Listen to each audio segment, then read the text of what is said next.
جل اللہ ما فی قلبی غیر اللہ نور محمد صلی اللہ لا الہ الا اللہ۔ حضرت ابراہیم علیہ السلام کی عادت تھی کہ مہمان کے بغیر کھانا نہیں کھاتے تھے، اور جو کھانا مہمان کے ساتھ کھایا جائے اس کا حساب بھی نہیں ہوگا۔ ساری زندگی یہ ان کو معمول رہا ہے۔ ایک دن بھوک لگی، گھر والوں کو کھانا پکانے کا کہا اور خود مہمان ڈھونڈنے نکلے۔ ایک شخص کو جو کہ بوڑھا تھا لے آئے، دسترخوان پہ بٹھایا، کھانا جب لگ گیا تو اس کو کہا اللہ کا نام لے کے شروع کرو۔ اس نے کہا میں تو اللہ کو نہیں مانتا۔ آپ نے فرمایا کہ میں تیرے سے کوئی ربط، رشتہ اور تعلق نہیں رکھتا، اللہ ہی کے نام پہ تجھے کھلا رہا ہوں، تو میرے رب کا نام تجھے کم از کم لینا چاہیے۔ اس نے کہا میں تو بتوں کا پجاری ہوں اور روٹی کے چند ٹکڑوں کے لیے اپنے بتوں سے بے وفائی نہیں کر سکتا۔ حضرت ابراہیم علیہ السلام بولے جب تو اتنا غیرت مند ہے کہ میرے رب کا نام نہیں لیتا اور اپنے بتوں سے بے وفائی نہیں کر سکتا، تو پھر میرا بھی تو کیا لگتا ہے، اگر میرے رب کو نہیں مانتا تو میں تو کھانا اس رب کے نام پہ کھلاؤں گا، کھاتا ہے تو ٹھیک نہیں تو تیری مرضی۔ وہ حضرت ابراہیم علیہ السلام کے دسترخوان سے اٹھ کے چلتا بنا، وہ گیا تو جبریل امین حاضر ہو گئے، سلام دیا، سندیسہ سنایا۔ رب کہتا ہے اے میرے خلیل تو نے میرا ایک بندہ ناراض کر دیا۔ یا اللہ وہ تیرا بندہ تھا، وہ تو تیرا نام لینا گوارا نہیں کرتا تھا، اور تو فرما رہا ہے کہ وہ میرا بندہ تھا۔ ارشاد ہوا ابراہیم بتاؤ اس کی عمر کتنی ہوگی؟ یا اللہ 80 سال کے قریب ہوگی۔ کہا اتنا عرصہ ہو گیا نا میں اس کو رزق دے رہا ہوں، تم ایک دن نہیں کھلا سکے؟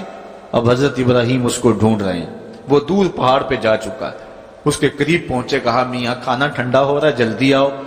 اس نے کہا ایک شرط ہے تمہارے رب کا نام نہیں لوں گا۔ کہا نہ لینا آؤ۔ تو کہنے لگا لہجے میں اتنا گداز، اتنی نرمی کیسے آ گئی؟ تم تو کہتے تھے رب کے نام کے علاوہ کھلاؤں گا نہیں۔ کہا کہ اسی رب کا ہی تو پیغام آیا ہے کہ میں بھی اس کو دے رہا ہوں۔ اس نے کہا اگر تیرا رب اتنا اچھا ہے تو کھانا بعد میں کھائیں گے، پہلے اس کا غلام بنا لے مجھ کو۔ تو وہ رب ہے سب کا، ہمارا حق ہے کہ ہم اس کی پوجا کریں۔ تو اللہ تعالیٰ جل شانہ نے ارشاد فرمایا یا ایھا الناس اعبدوا ربکم، اپنے رب کی عبادت کرو۔ ایک تو وہ تمہارا رب ہے، اور پھر الذی خلقکم، اس نے تمہیں پیدا بھی کیا۔ توجہ چاہوں گا کتنی شان ہے کہ اس نے تخلیق بھی کیا اور پھر اس نے تمہاری تربیت بھی کی۔ جو تخلیق بھی کرے اور تمہاری تربیت بھی کرے، کیا اس کا حق نہیں ہے کہ اس کے حضور سجدہ ریزیاں کی جائیں؟ ساری زندگی انسان ماں کی خدمت کرتا رہے تو بتاؤ ماں کی خدمتوں کا بدلہ دے سکتا ہے؟ ماں کے پیار کا صلہ دے سکتا ہے؟ تو انسان جتنی مرضی خدمت کر کے ماں باپ کو راضی کرنے کی کوشش کرے وہ تو راضی ہوتے ہیں، بلکہ نالائق اولاد کے لیے ماں باپ کی دعائیں اور زیادہ ہوتی ہیں۔ تو انسان ان کی خدمت کا حق نہیں دے سکتا۔ ماں باپ کے اتنے حق کیوں ہیں؟ اس لیے کہ ماں نے بیٹے کو جنم دیا، جس نے جنم دیا ہے اس کے اتنے حق ہیں، تو جس رب نے خلق کیا ہے اس کے کتنے حق ہوں گے؟ جس نے تخلیق کیا ہے، دستے قدرت سے بنایا ہے، تو پھر اس کے کتنے حق ہوں گے؟ تو مجھے بتائیے اس شخص سے بڑا بدبخت کوئی ہو سکتا ہے جو اللہ کے حضور سجدہ ریزی نہیں کرتا؟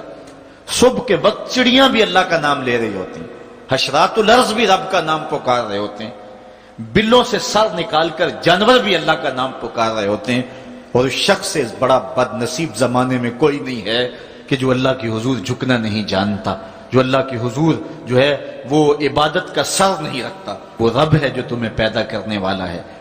ماں کے رحم کے اندر کون نقش و ونگار دینے والا ہے؟ کس نے گوشت کے لوتھڑے کو بولنا سکھایا ہے؟ کس نے چشم خانوں کے اندر روشن چراغ رکھ دیے ہیں؟ اور کس نے سر کے اندر ایک نشیط اور روشن دماغ رکھ دیا ہے؟ کس نے ہاتھوں کو پکڑنے کی قوت دی اور کانوں کو شنوائی کی طاقت دی؟ اور کس نے جو ہے وہ سونگھنے کی قوت اور قوت شامہ ناک کے نتنوں کے اندر رکھ دی؟ کون ہے جو ٹانگوں میں زور پیدا کرتا ہے؟ کون ہے جس نے چھاتی کو طاقت دی؟ کون ہے جس نے انسانیت کو احسن تقویم بنایا؟ انسان کیا تیرا حق ہے کہ مسجد کے قریب سے تو گزر جائے اور اللہ کا نمائندہ پکار رہا ہو حی علی الصلاۃ حی علی الفلاح، آجا نیکی کی طرف، آجا نماز کی طرف، اور تو جو ہے وہ اس کو سننے کے باوجود گزر جائے؟ ایسا ہو سکتا ہے کہ تو اس کے حضور آئے نہ، حاضر ہی نہ ہو؟ یہ بد نصیبی نہیں